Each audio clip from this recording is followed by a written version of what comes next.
مقصود تو داعی کی اور محنت کرنے والوں کا مقصود تو کیا ہے کہ اللہ رب العزت ہدایت کے دروازے کھول دے اور امت کو ہدایت نصیب فرما دے۔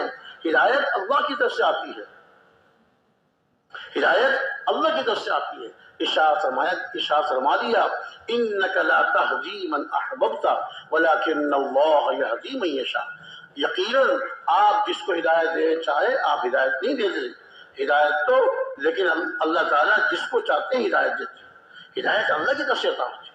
تو داعی کی اصل فکر، اصل سوچ، اصل محنت اس لیے ہے کہ اللہ رب العزت دنیا بھر کے تمام مسلمانوں کو خاص طور سے اور دنیا بھر کے تمام انسانوں کو اللہ تعالیٰ ہدایت کی دولت سے نوازتے ہیں۔ اللہ تعالیٰ ان کو دوزخ کی آگ سے بچاتے ہیں۔ ہم تو کافروں کے بھی ہمدرد ہیں، چاہتے ہیں کہ کافر بھی کلمہ پڑھ کے مسلمان ہو جائیں، مشرک ہیں، بت پرست ہیں، جی کسی بھی لامذہب ہیں اور کسی بھی مذہب سے تعلق رکھتے ہیں، سب کے لیے ہم خیر خواہ ہیں، سب کے لیے چاہتے ہیں کہ کلمہ پڑھ کے مسلمان ہو جائیں، اللہ کے عذابوں سے بچ جائیں، دوزخ کی آگ سے بچ جائیں۔ ہمارے پیارے نبی صلی اللہ علیہ وسلم اپنی امت کے لیے ہمدرد، اپنی امت کے لیے ہر وقت غمگین۔ صحابہ فرماتے ہیں جب آپ نماز پڑھتے تھے تو آپ کے سینے مبارک سے ایسی آواز آتی تھی جیسے چکی کے چلنے کی آواز ہوتی ہے، اور بعض دوسری روایت میں آتا ہے آپ کے سینے مبارک سے ایسی آواز نکلتی تھی جیسے ہنڈیا چولہے پہ رکھی ہوتی ہے اور جب وہ ابلنے لگتی ہے اس ابلنے کے وقت جو آواز نکلتی ہے ایسے آپ کے سینے مبارک سے آواز نکلتی تھی۔ وہ کیا تھا؟ یہ آواز کیسی تھی؟ یہ امت کا غم تھا، امت کی فکر تھی۔ ہر وقت آپ کو ایک ہی غم، ہر وقت آپ کو ایک ہی فکر کہ میری امت کا کوئی فرد بھی، میرا کوئی امتی بھی دوزخ میں نہ جائے، میرا کوئی امتی بھی دوزخ میں نہ جائے۔ ایک یہودی کا لڑکا آپ کی خدمت کرتا تھا، آپ کی خدمت کرتا تھا، کچھ دن گزرے وہ نہ آیا۔ آپ نے صحابہ سے پوچھا بھائی وہ یہودی کا لڑکا نہیں آ رہا؟ صحابہ نے عرض کیا کہ یا رسول اللہ بیمار ہے وہ۔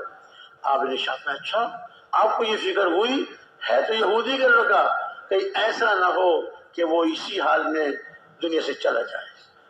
آپ فوراً اٹھے، صحابہ آپ کے ساتھ چلے، آپ اس لڑکے کے گھر، یہودی گھر تشریف لے گئے، اس بچے کی ہدایت کی امید میں، اس یہودی لڑکے کی ہدایت کی امید میں اس کے گھر تشریف لے گئے۔ جب گھر پہنچے دیکھا کہ وہ چارپائی پہ لیٹا ہوا ہے، آپ اس کے سرہانے بیٹھ گئے۔ سرہانے بیٹھ جانا یہ بھی شفقت سے سرہانے بیٹھ گئے، اور پھر ارشاد آیا اے لڑکے تم لا الہ الا اللہ پڑھ دو، لا الہ الا اللہ کہہ دو۔ اس نے اپنے باپ کی طرف دیکھا، اس کے والد پاس کھڑے ہوئے تھے، باپ کی طرف دیکھا، باپ نے کہا اطع ابا القاسم، حضرت ابو القاسم صلی اللہ علیہ وسلم کی اطاعت کر لو، جیسے کہہ رہے ہیں ان کی بات مان لو۔ اس لڑکے نے فوراً کلمہ پڑھ لیا، کلمہ پڑھ کے مسلمان ہو گیا، کلمہ پڑھ کے مسلمان ہو گیا۔ حضور خوش ہو گئے کہ میرا ایک امتی دوزخ کی آگ سے بچ گیا، میرا ایک امتی دوزخ کی آگ سے بچ گیا۔ وہاں سے آپ نکلے، آپ کا چہرہ خوشی سے چمک رہا تھا، اور زبان مبارک میں کیا تھا؟ الحمدللہ الذی انقذہ بی من النار، سب تعریف اس اللہ کے لیے جس نے اس لڑکے کو میرے ذریعے سے دوزخ کی آگ سے بچا لیا، دوزخ کی آگ۔ میرے بھائی دوستو بزرگوں، ہمیں ساری امت کی فکر کرنی ہے، ساری امت کی فکر کرنی ہے۔ ہم ایک دعوت دینی ہے اور پوری امت کی ہدایت کی نیت سے، اپنی اصلاح کی نیت سے، پوری امت کی ہدایت کی نیت سے اپنی بھی فکر کرنی ہے، اپنے گھر والوں کی بھی، اپنے بچوں کی بھی۔ دیکھیے مردوں کے ذمے جیسے اپنی مستورات کا، اپنے بچوں کا، ان کے رہنے کا انتظام کرنا، ان کے کھانے پینے کا انتظام کرنا، یہ مردوں کے ذمے ہے۔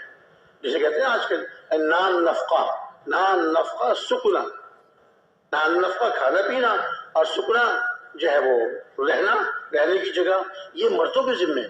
ایسے ہی ان کی دین کی فکر کرنا۔ ہمارے گھر میں کوئی نماز تو قضا نہیں کر رہا، کوئی نماز میں سستی تو نہیں کر رہا، مستورات میں سے، بچوں میں سے، لیکن یہ جب ہوگا ہمارے گھر میں نماز کا اہتمام، اعمال کا اہتمام جب ہوگا جب اپنی مستورات کا ہم اللہ کے راستے میں وقف لگوائیں گے،